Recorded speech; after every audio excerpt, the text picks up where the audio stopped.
பள்ளமா இருக்கு. ஏய் அப்படியே இரு, நான் இப்போ விழ போகிறேன். நீ அப்படியே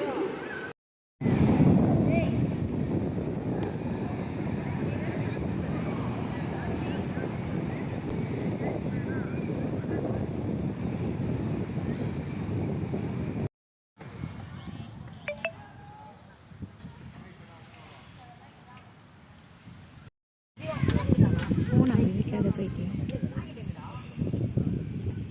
உன்னை தான் சொல்கிறேன்.